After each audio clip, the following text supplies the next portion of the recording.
headlines. Sponsored by BST Infratech Limited. BSTL pipes available in round, square and rectangle shapes. 15 वर्षों से लगातार सब जगह फिट, हर जगह hit. For trade inquiry, contact 8338000045, 03322623914, 03322623915.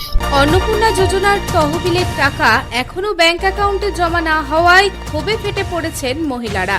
সোমবার কুলটি থানার অন্তর্গত বরাকর স্টেশন রোড এলাকায় মহিলারা অন্নপূর্ণা যোজনার টাকা না পাওয়ার অভিযোগে রাস্তা অবরোধ করে এক বিশাল বিক্ষোভ প্রদর্শন করেন। এই বিক্ষোভ এলাকায় উত্তেজনা সৃষ্টি করে, যার ফলে দীর্ঘ যানজটের সৃষ্টি হয়। উল্লেখ্য যে মাত্র দুদিন আগেই মহিলারা এই একই ইস্যুতে বরাকরেও বিক্ষোভ করেছিলেন। নির্বাচনী প্রচারের সময় প্রতিশ্রুতি দেওয়া হয়েছিল যে রাজ্যে বিজেপি সরকার গঠন হলে লক্ষ্মী ভান্ডার প্রকল্পের পরিবর্তে নারীদের জন্য প্রতি মাসে ৩,০০০ টাকার অন্নপূর্ণা যোজনা চালু করা হবে। সরকার গঠনের পর বিপুল সংখ্যক মহিলা এই প্রকল্পের জন্য আবেদন করে, তবে আন্দোলনরত মহিলাদের অভিযোগ আবেদন প্রক্রিয়া সম্পন্ন হওয়া সত্ত্বেও অনেক উপভোক্তার ব্যাংক অ্যাকাউন্টে এখনো অর্থ জমা হয়নি। আগামী 10ই অক্টোবর মহালয়া এবং 16ই অক্টোবর থেকে শুরু দুর্গোৎসব। পশ্চিমবঙ্গে ক্ষমতা পরিবর্তনের পর আসা বিজেপি সরকারের এই প্রথম দুর্গাপুজো উৎসব। তাই দুর্গাপুজো উৎসবকে শান্তিপূর্ণভাবে সম্পন্ন করতে নেওয়া হচ্ছে বাড়তি সুরক্ষা ব্যবস্থা। এই প্রথম দুর্গাপুজো উৎসবে সুরক্ষায় মোতায়েন থাকবে কেন্দ্রীয় আধা সামরিক বাহিনী। পশ্চিমবঙ্গের ডবল ইঞ্জিন সরকার রাজ্যের সবচেয়ে বড় উৎসব দুর্গাপুজোয় দর্শনার্থীদের সুরক্ষা ব্যবস্থাকে সুনিশ্চিত করতে আরও বাড়তি সুরক্ষা হিসেবে কেন্দ্রীয় আধা সামরিক বাহিনীকে মোতায়েন করছে। ইতিমধ্যে কেন্দ্রীয় আধা সামরিক বাহিনীর জওয়ানরা রাজ্যের অন্যান্য প্রান্ত সহ আসানসোলেও আসতে শুরু করেছে। এবার রাতে দুর্গাপুরের ডিপিএল কলোনিতে তৃণমূলের প্রাক্তন কাউন্সিলর শশাঙ্ক শেখর মণ্ডলকে ঘিরে ব্যাপক উত্তেজনা ছড়ায়। ঘটনাকে কেন্দ্র করে এলাকায় চাঞ্চল্য ছড়িয়ে পড়ে। স্থানীয় বাসিন্দাদের অভিযোগ, 39 নম্বর ওয়ার্ডের প্রাক্তন কাউন্সিলর শশাঙ্ক শেখর মণ্ডল ও তার দাদার বিরুদ্ধে দীর্ঘদিন ধরে এলাকায় দাপট ও অত্যাচারের অভিযোগ ছিল। রাজনৈতিক পালাবদলের পর পরিবার সহ তিনি এলাকা ছেড়ে চলে গিয়েছিলেন বলেও দাবি স্থানীয়দের। অভিযোগ, বিজেপি বিধায়ক লক্ষণ চন্দ্র ঘড়ুইয়ের আশ্বাসে সম্প্রতি ফের এলাকায় ফিরে আসতেই ক্ষোভে ফেটে পড়েন বাসিন্দাদের একাংশ। পুলিশের উপস্থিতিতেই তাকে ঘিরে বিক্ষোভ শুরু হয় এবং এলাকা ছেড়ে চলে যাওয়ার দাবিও ওঠে। একই সঙ্গে তার বাড়িতে ভাঙচুর ও আসবাবপত্র নষ্ট করার অভিযোগও সামনে এসেছে। পালাবদলের পর থেকেই নারী সুরক্ষার দিকে বিশেষ নজর দিয়েছে বিজেপি সরকার। নারী হেনস্থায় জিরো টলারেন্স হুঁশিয়ারি আগে দিয়েছেন মুখ্যমন্ত্রী শুভেন্দু অধিকারী। তাই নারী সুরক্ষার জন্য তৈরি করা হয়েছে দুর্গা স্কোয়াড। এবার দুর্গাপুজোর আগে আসানসোলেও নারীদের নিরাপত্তায় 24 ঘন্টায় বাইক স্কুটিতে টহল দেবে দুর্গা সুরক্ষা স্কোয়াড বাহিনী।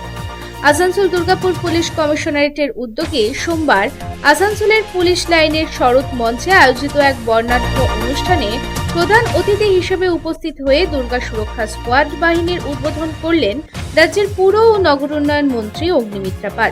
রবিবার জামুরিয়া থানার পুলিশ গোপন সূত্রে খবর পেয়ে জামুরিয়ার চুরুলিয়া গ্রামে যায় এবং সেখানে আস্তিক পাউরি নামে এক ব্যক্তির বাড়ি থেকে একটি পাইপ গান ও 12 রাউন্ড গুলি উদ্ধার করে।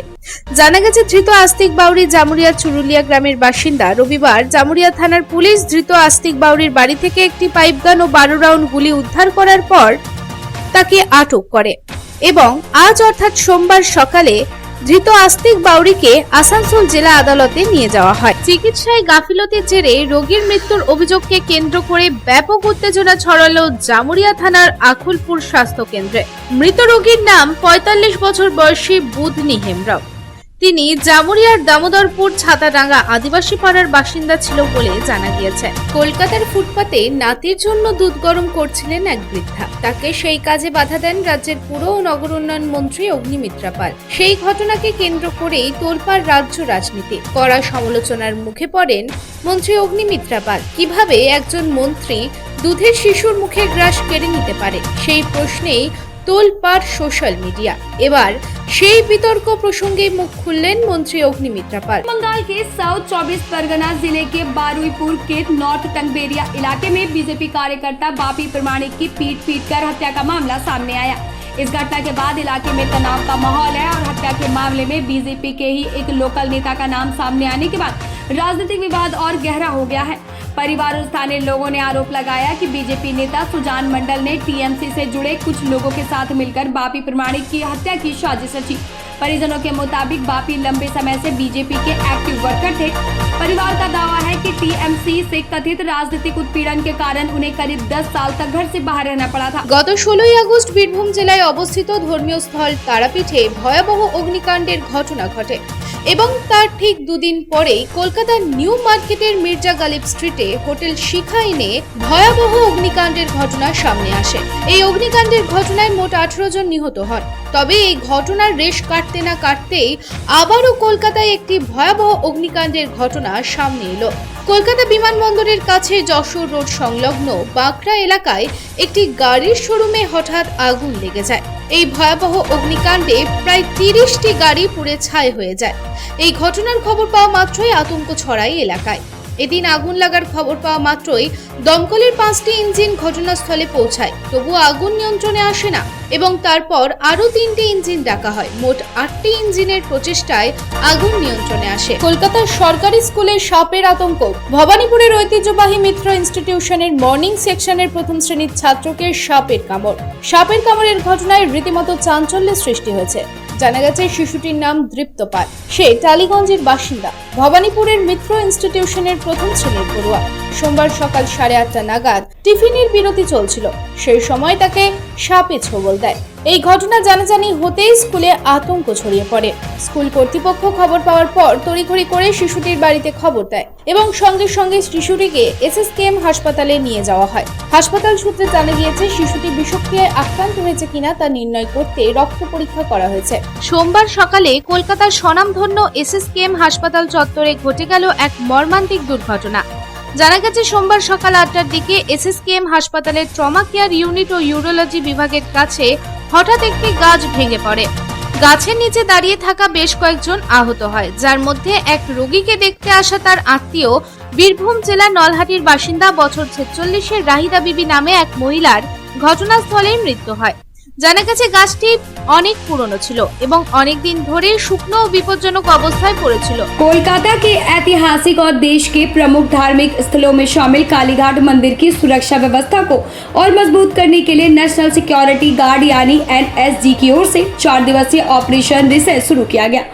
एनएसजी हेडक्वार्टर्स के निर्देश पर 29 एससीजी यूनिट की स्पेशल टीम 24 से 27 अगस्त 2026 तक मंदिर परिसर और उसके आसपास की सुरक्षा व्यवस्था का बारीकी से जायजा ले रही है। सावन महीने के अंतिम सोमवार को रानीगंज अंचल के प्रसिद्ध जोड़ा महादेव मंदिर में उमड़ा भक्तों का साला। बोलबम और हर हर महादेव से गूंजा रानीगंज शहर के रानी सराय कदमटांगा स्थित जोड़ा मंदिर परिसर। रानीगंज हनुमान चालीसा संघ robin Sen stadium morning walkers family ने जोड़ा महादेव मंदिर पहुंचकर दी अपनी सेवा। सावन महीने की अंतिम सोमवार की पूर्व संध्या को रानीगंज के जोड़ा महादेव मंदिर में भक्तों की सेवा के लिए हनुमान चालीसा संघ के सदस्यगण ने कैंप लगाकर अपनी सेवा प्रदान की। Lines sponsored by BST Infratech Limited. BSTL pipes available in round, square and rectangle shapes. 15 वर्षों से लगातार सब जगह फिट, हर जगह hit. For trade inquiry, contact 8337800045, 03322623914, 03322623915.